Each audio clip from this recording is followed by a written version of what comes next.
All right, guys, we're back. We're live. And I think that this is the perfect time for us to start. 5 minutes in a 5 minutes delay. So it's fashionable, but not too much. I read all of your messages in the chat. Thank you so much again for joining. We appreciate it. It's amazing. It's amazing to see that it's such a global community and engaged community. So please keep writing, keep informing, keep discussing with each other. I'm sorry. Meanwhile, I'll start by saying again, so welcome everyone and thank you. I'm Yoav. I'm the Sellers Education and Engagement Manager. I'm responsible for the production of such events, exactly like the one that you're about to see and much more. Again, I would like to thank you for investing your time with us and connecting to this webinar, which is not taken for granted. We appreciate the fact that you're here with us and also in Fiverr in general. And as all of you, I guess, probably know, this exclusive webinar is designed to help all of you by discussing on specific ways for you to increase the quality of your service, to improve categories, to improve expectation settings with buyers, optimize your gigs, enhance animation work, and much more. Besides myself, obviously, I want to introduce you to my co-hosts, which are much more interesting and professional than I am. First of all, I would like to introduce Ina.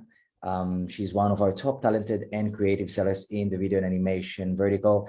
Ina is an independent animator since 2013 and joined Fiverr on 2014, correct? Yes, I can see you nodding. So she runs a creative studio that works for 10 other bright creatives to produce explainer videos. Besides Ina, we also have Jackie. Jackie is our own video and animator vertical manager.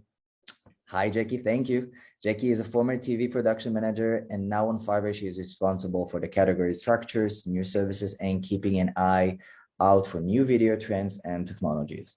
And last but not least, we have Dor with us. Dor is a former, hi Dor. Dor is a former 3D character animator and now works as a Fiverr professional evaluator in the video and animation category. Vertical, He is responsible for evaluating quality in the marketplace and across all over Fiverr different quality programs. So now, since I don't want to keep you waiting anymore, I just want to inform you that this session is recorded. I guess you can see that, and the recording will be sent to all of you in a few days via email. And in case that you have any kind of questions, please write it not in the chat, write it in the Q&A button in the bottom of this Zoom window. This is the dedicated Q&A button, and we will try to answer all of your questions or most of your questions in the end. We'll have a dedicated time for that. And I think that now, without further ado, Ina and Jackie, stage is yours. Rock on. Hey everyone, first of all, I just want to say thank you again for everyone joining. It's a real pleasure to be here. We have been working on this presentation for a couple of months, so I think it's going to be really valuable for you. So without further ado, I'll just get started. Let me just move to this first slide. So, okay, great. So before we get started, and you've already mentioned what would be the agenda today, but since I run a few channels, I have a YouTube channel and Instagram channel, people ask me all the time, how do I get sales on Fiverr? And today we're going to be talking about a few specific things that you can do to improve your sales on Fiverr. And keep in mind, this is everything that I'm about to share with you would be based on my experience. I have been on Fiverr for over 7 years, so it's like I'm not I'm not part of the Fiverr team, but I know a thing or two about how to make your gig more better, so you can attract better clients. And all things that I'm about to share are also not SEO instructions or anything like that. That's just based on my experience working on Fiverr for so many years. So let me just directly get started with the information I'd like to share with you. The first one is about the gig structure. So when you're working on Fiverr, the cool thing about Fiverr is that you create your gig and then buyers contact you. And in order for the buyers to contact you, they'll need to perform a search. And Fiverr does a great job of positioning your gig in the search, but if you're not getting enough sales from Fiverr and clicks, you might want to make some adjustments to your gig so you can ensure you have a good traffic and you can also ensure you get more orders for your gig. And how do you do that? Well, the way you do that is by focusing on your clients. This is a crucial step and actually one of the most important steps you need to think about before you even create your gig, or even if you already have a gig, before changing anything. So what do clients want? That's maybe the single most important question that you need to ask yourself. And yeah, based on my experience, typically clients focus on the price, the quality, the relevancy. So how relevant is your gig to their service, and also your past work. And by addressing your client and their main concerns, we're going to talk about in a minute, but by addressing that, that's the ultimate goal, to position yourself as the obvious choice. So your gig needs to be so clear that this is the exact service that you're doing and the exact thing that you're helping clients do, that it's just obvious for clients that that you're the choice that they need to proceed with. And so that's the ultimate goal, but how do you achieve this? We're going to be talking about that now. So I would recommend you start by answering these questions. And these questions, by the way, they're for your target audience. So as we mentioned before, you need to know who your clients are so you can address everything in your gig. So let me give you just an example. Say that your target audience is like a social media manager, where in the tech industry, and then what are they looking for in a company? So typically, if they're a social media manager in the tech industry, they will be looking for someone who can understand how social media videos work, has experience in social media videos, and has worked with short ads for businesses before. And what is their main problem? They're looking to promote their brand through social media with a video because they know this is the best creative type of content that they can put out there. And so they're looking for a partner to be able to achieve that. So if this is your target audience, let me give you an example. If this is your target audience, that might be just a short part of your description. So I'm trying to show you how you can relate your target audience to your gig in order to attract more buyers and orders. So we had the social media manager in the tech industry. Now, that can be your description. We start with a problem. It's good to start with a problem because that way they understand that you understand them and you speak their language. Then we say a few words that basically show your past experience and your expertise. So this is what we communicate here. We have worked with thousands of social media ads because remember, one of the things that they're looking for is to find someone who has experience with social media videos. That's why we specifically mentioned that. Then we show some credibility with the clients that we have worked with. And then finally, based on the example, we are saying that our videos can improve their ROI by 3,000%. This again shows expertise and shows them that, that you speak their language by using the words and the terms that they are using. And based again on this example, this is how your video might look. I don't know why that's not playing, but essentially it's like a social media video that, Jackie, do you mind sharing this? I don't know why it's not playing on my end right now. I apologize, guys. 1 second. I need to go to the right slide and share it as well. Because I really want to show you this. It's important because there are a couple of things. So actually, if you can give me a second, I can share it again from another browser. Just want to let you know that the sellers are writing that they have time. Don't be stressed. They're paid. So thank you, guys. Okay. Yeah, thank you. Can everybody see the screen? Can you give us a quick hand up, a V? Perfect. Jackie, I did it. Let me start sharing again. Sorry about that. Do you still see my screen? Yes. Okay, great. So yeah, my point was that if your target audience are the social media managers, this is how your video might look. As you can see here, we imply that these videos are for social media use. That's why we use this layout. And also all the packages, the price, that the things that are included in the package reflects that. And so let's take another example, just so I can show you what I mean. If your audience, or like the target audience, are the CEOs in the healthcare industry, they're probably looking for someone who is creative, who has experience in this field, and it's flexible, but also has a very straightforward process. And their main problem is that they want to explain how their service works, but they don't have any ideas and they don't really know how it works. So they need like a creative team to handle this. And again, this is another example. We start with a problem here again, looking to create an explainer video for your healthcare product or service. Notice how I'm very specific. I'm saying video for your healthcare product. And again, that's one of the things that can make you the obvious choice. It shows them that you know them and you understand them. Yeah, again, we continue with something that shows expertise, and then we answer their concern with the process, because remember, they wanted to have someone who has a very straightforward process. And so that's why we mentioned that specifically here.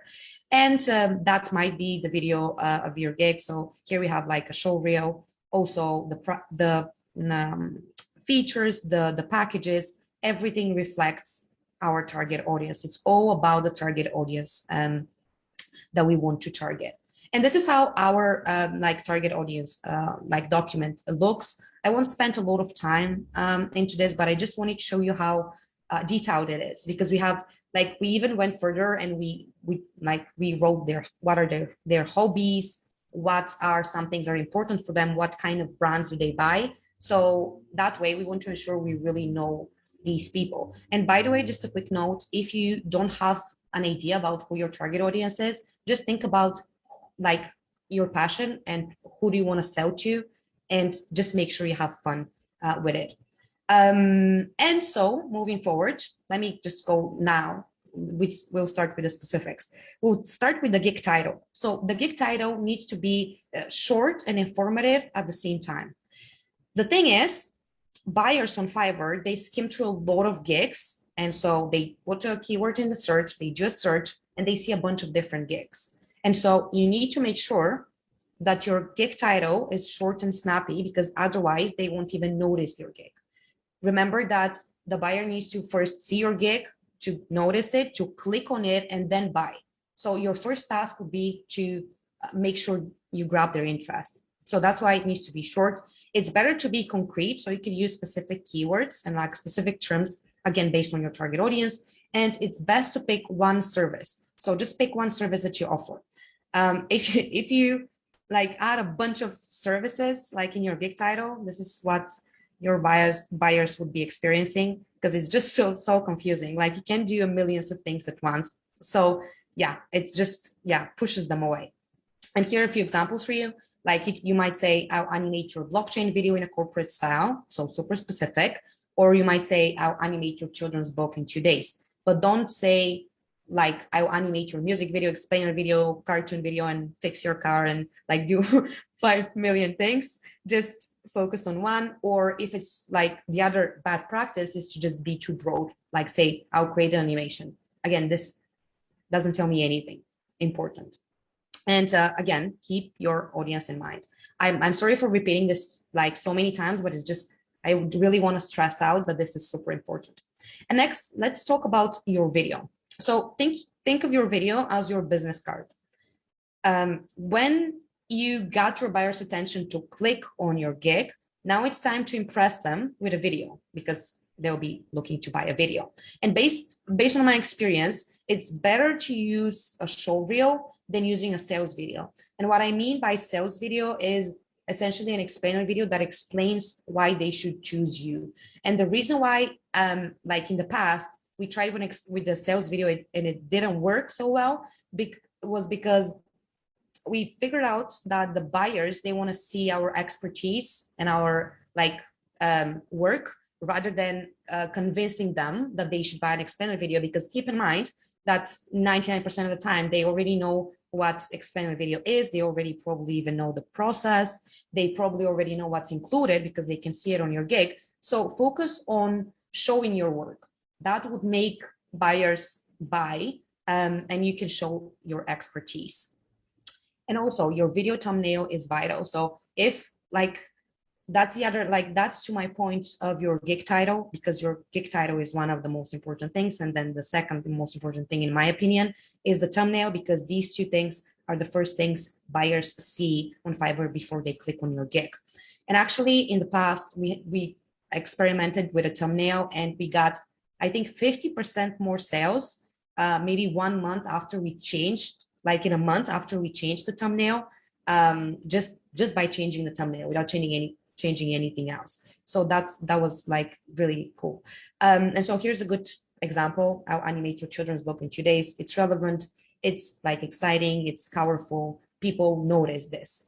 While here I have just a random screenshot from a video. This doesn't tell me anything, it's just too broad, too abstract, so nobody would actually realize what that is, and they probably won't click on it. So stay away from like generic things like this and create something beautiful so we can grab their attention for your thumbnail. And by the way, we're going to be sending a PDF after the webinar, and there we will add a few helpful links for you, but you can also check the Fiverr blog for more information on the gig image guidelines and the thumbnail and the video as well. And now I want to let Jackie continue this part, because she's the expert there. So Jackie, that's it's your turn now. The stage is yours. Thanks so much, Ina, and thank you for sharing all this information. I think it's so cool for everybody here to see a really successful and veteran Fiverr Pro seller, because whatever I can tell you from the experience that I have in my life as a production manager and in my life as a video and animation vertical manager, seeing all your gigs every day, all day long, looking at all of your gigs and all of your gig videos, of course, and seeing what is common, what a lot of you do good, and what some of you could do better.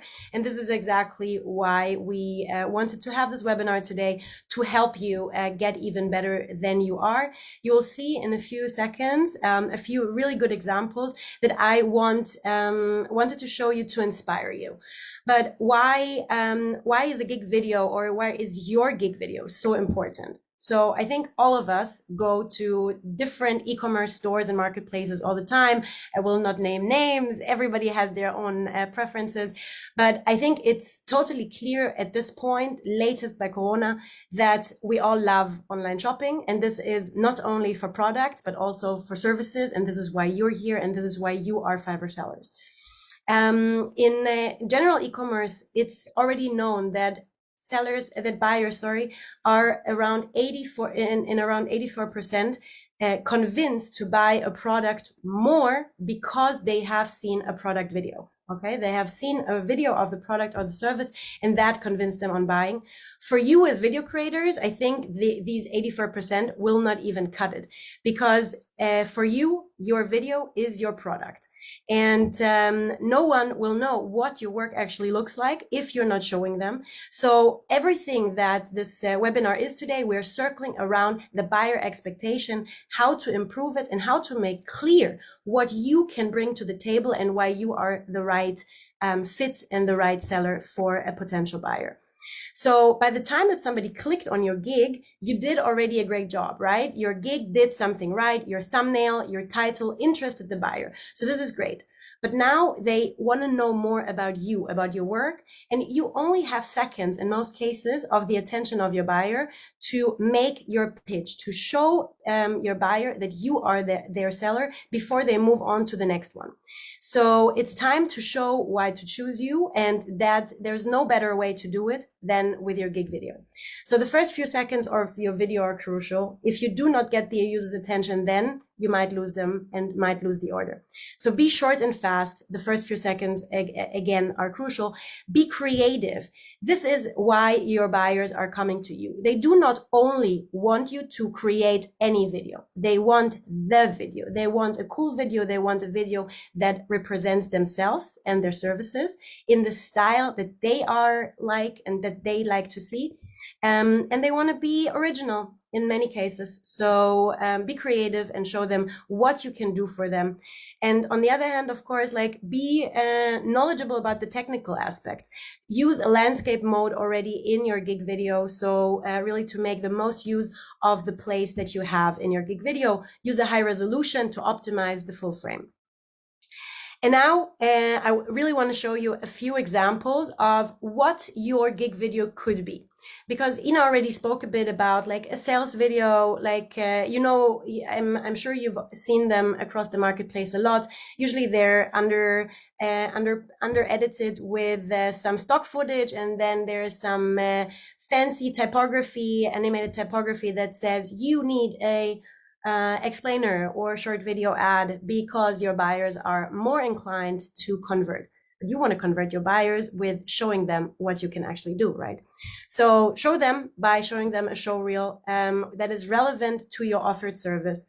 Show a variety of samples that is really showing your diverse styles, your range of experience, to create trust with your buyers and the confidence that you can actually prepare and create what you're showing there. You can also use it to inspire a buyer to request specific things that they don't even know that they would want, because you've done them in the past and you know that you can do them, you know what's possible. Many sellers show off only one full video in the sample, and that basically asks them to assume what else you can do, or tells them this is the only thing that you can do. So don't let anything in the unclear. You would not buy a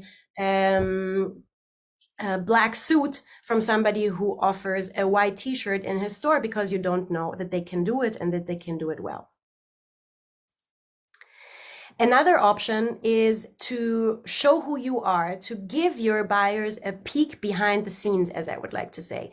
And that can, on the other one hand, mean what you see here in the gig video by Daniel, our 3D animator, to show himself, to introduce himself and his team, to show also his setup.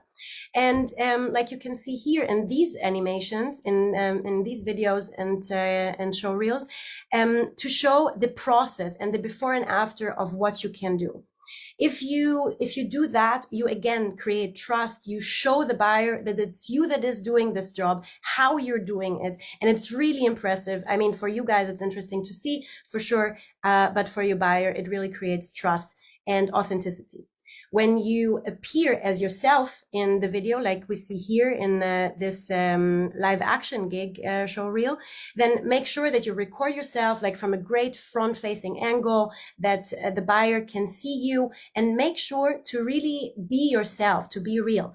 Don't use a spokesperson. Don't use any models or actors that you could also hire on Fiverr, as you know, but we don't want that. And you don't want that, because your buyers really need to see you and to feel you, to know that you're authentic and real.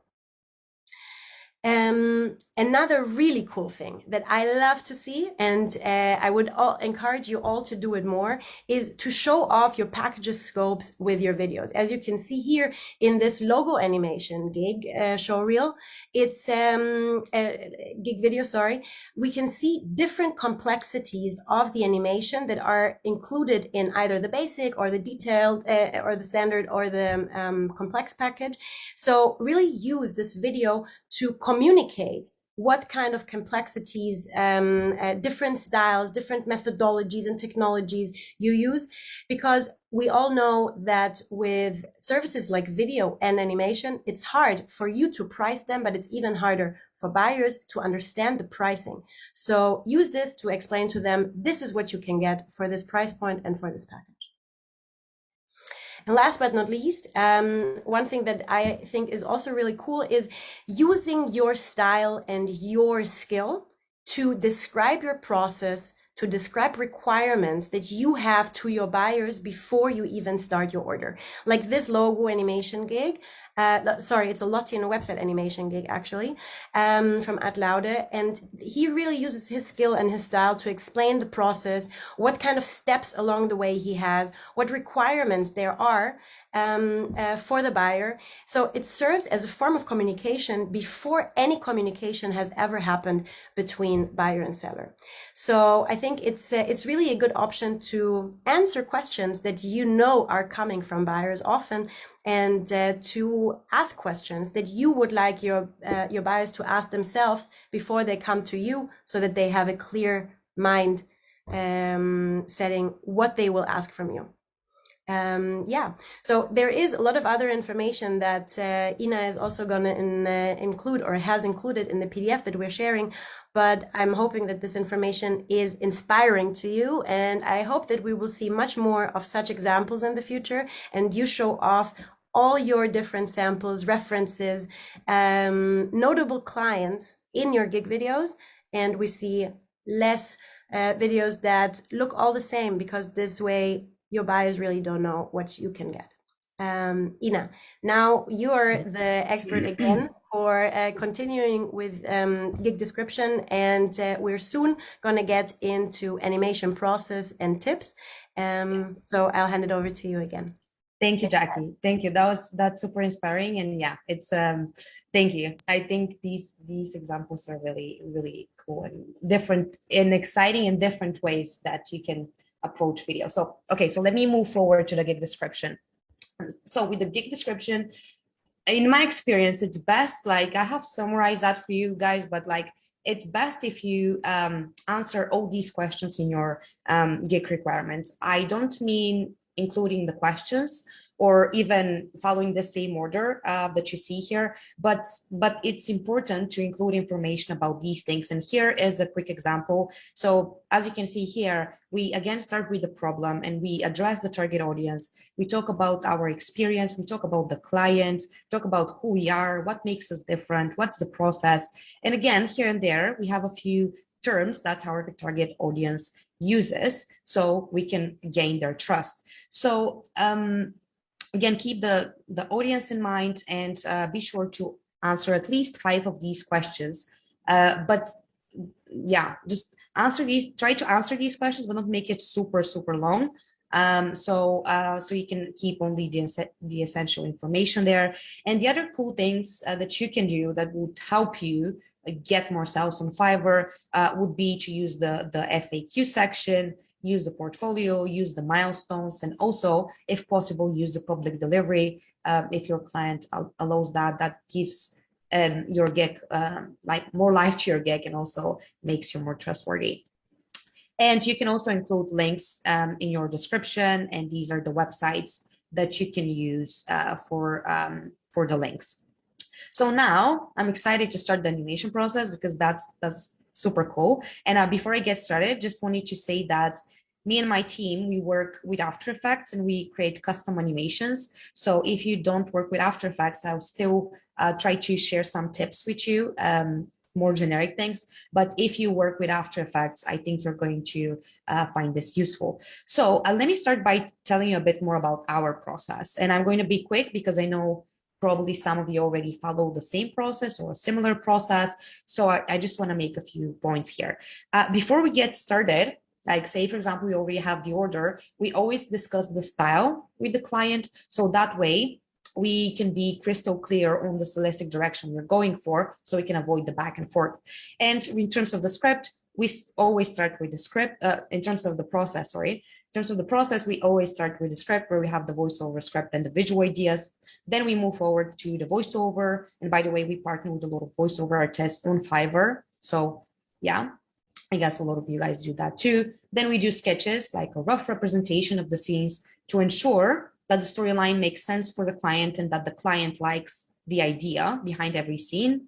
Then we create a style sample based on the style that we discussed at the start of the process. So that way we already have like the stylistic direction, but now we create a custom style based on the examples we discussed. And then finally, we move forward with the graphic storyboard, where we design all the scenes before we animate, and then in the animation, we follow the storyboard. So that's the animation process that we follow. I just want to make a few points here. To avoid the back and forth and the unlimited revision cycle, I would suggest you follow a similar process, or like you can like take our process or follow a similar process where you move forward to the next stage only after you have the approval of the previous stage from the buyer. So don't move forward with the designs before they see some type of sketch or something, so that you don't have to do it again and take forever to do it. Also, be very clear on how many revisions you have included in the package, and communicate this process before you start working on the project, so the client knows when they have to approve what, and they know that they will be like you keep them accountable if they want to change something in the middle of the process. So that's important. Communicate that with the client. And now I know that a lot of times when you're working on animations on Fiverr, you're limited, like you have limited time to create them. So sometimes that can be like really stressful. I have like, when I started, I used to work for like 13 hours a day. So I know your struggle. So let me share a few tips that I have found that work for me very well. The first one is to organize your layers. So I would recommend you always either change the colors of the layers, or you pre-compose them. Just stay organized, because otherwise, like in the middle of the production, you have to change one layer and then everything goes to how you have to start over again. So keep the layers organized. Then the other thing you can do would be to lock your master composition. So what I did here was to basically open my master composition and I locked it. And then I have my pre-composition of the character and the desk as a separate thing. So that way, if I move something from the pre-composition, I can see it reflected real time in the main composition. So that saves me a bunch of time going through composition to composition to check something. And then the final thing is to use pre-compositions. So what you see over here is a project that we created, and every scene from this project is on a separate pre-composition. I would recommend you do that instead of working on one big composition, because that way, if you want to change something, it will be easier to change. And again, it's just way more organized. And in our pre-compositions, we have other pre-compositions. So this is what works for us. It's like way easier to work that way. And if you don't work with After Effects, these are my tips for you. Organize your layers, stay organized, use references, and always follow an approved storyboard, so you don't have to go back and forth all the time. And that's the other thing that's very important. I often use plugins, and I want to share 3 free plugins with you that potentially can save you a ton of time working in After Effects. The first one is Copy Ease. So what this plugin does is it copies like the keyframe graph. So you see that in the video here. I basically created one, and then so these are the 2 graphs, and they are like different, as you can see here. And then here I'm going to copy this one. And yeah, in a second, I'm going to paste it here. And this is how it looks. So I don't have to go back and forth, change all the keyframes and all the graph for every keyframe. I can just do it once and then copy and paste it to the other layers. The other one is Shifter. I am in love with this plugin because what it does is it helps you offset keyframes automatically. So you can just select the layers and then like select the keyframes that you want to have like in between, and then click stagger here, and then you have all your layers moved.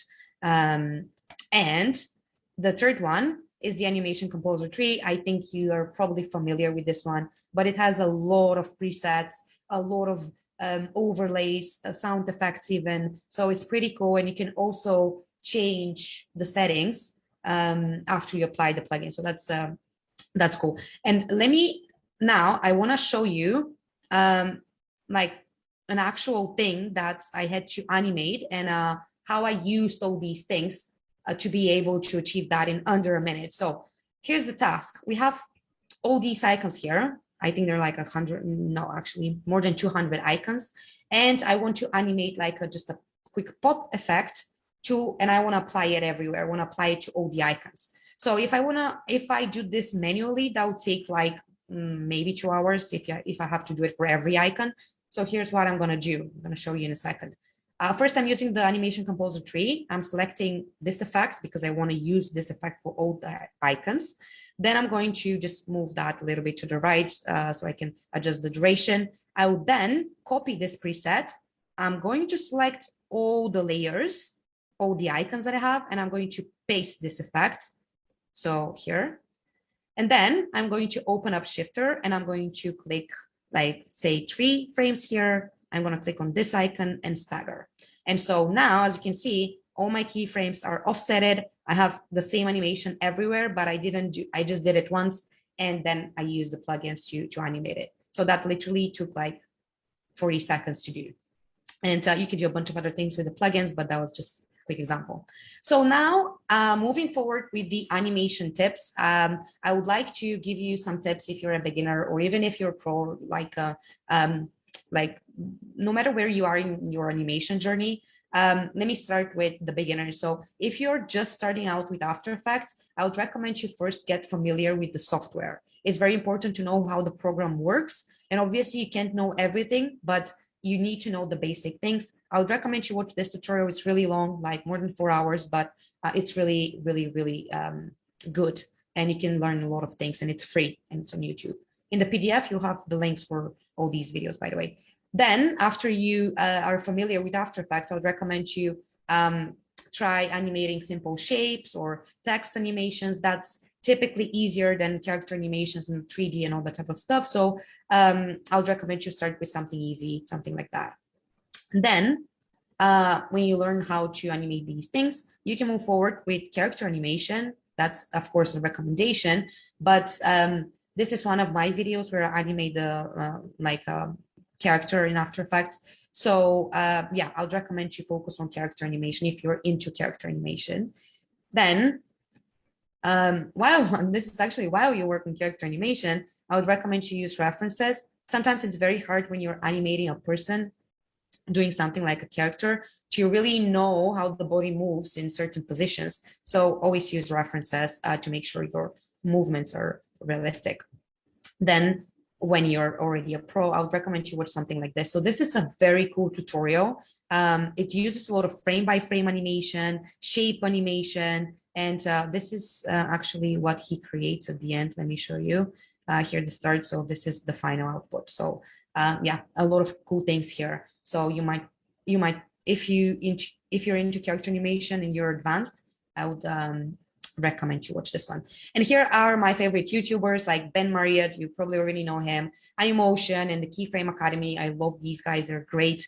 And here are my favorite Instagram accounts. Apostolus is amazing. Elena as well. They post regularly, super helpful carousels and reels. So you might check it out if you want to. And I have like 2 channels, one on YouTube, one on Instagram. I post tutorials twice a month and I post on Instagram twice a week. So if you want, you can follow me there.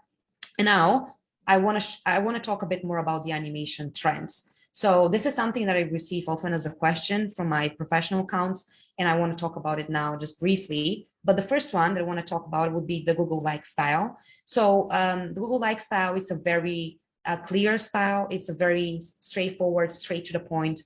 It uses less colors. It's like really interesting to look at, but at the same time simplistic. Versus, so a few years ago, actually, that was something that was super trendy. And right now, the trend goes more to the more simple styles like this one. And the reason is because we don't want to overwhelm viewers with something that's just too complex. We just want to make sure the idea is straight to the point. And also another thing that's very important for this style is that typically everything that's important is at the center of the frame and it's colorful and highlighted. Everything else is tone on tone or like something that's less detailed, so the viewers can focus only on the main action. And another typical thing for this style is that they use exaggerated body proportions for the characters. And the one reason why you might want to create characters like these is if you want the motion, like the viewers to focus on the motion more rather than on the expression of the character. The second trend is using a restricted color palette. This touches on the previous example, like the Google style. So a a few years ago, again, it was very trendy to use something like this as like the style of your explainer video, super detailed, powerful. Right now, I tend to see a lot more like minimalistic animations using 3-4 colors max. And of course, you need to keep your client's color palette in mind always, but I would suggest if you use less colors, so you can make sure you laser focus your attention. And the third one is actually my favorite, using real footage and animation. And we did like, because we love this style, we have created a few videos using this one. So I can show you how you can create this.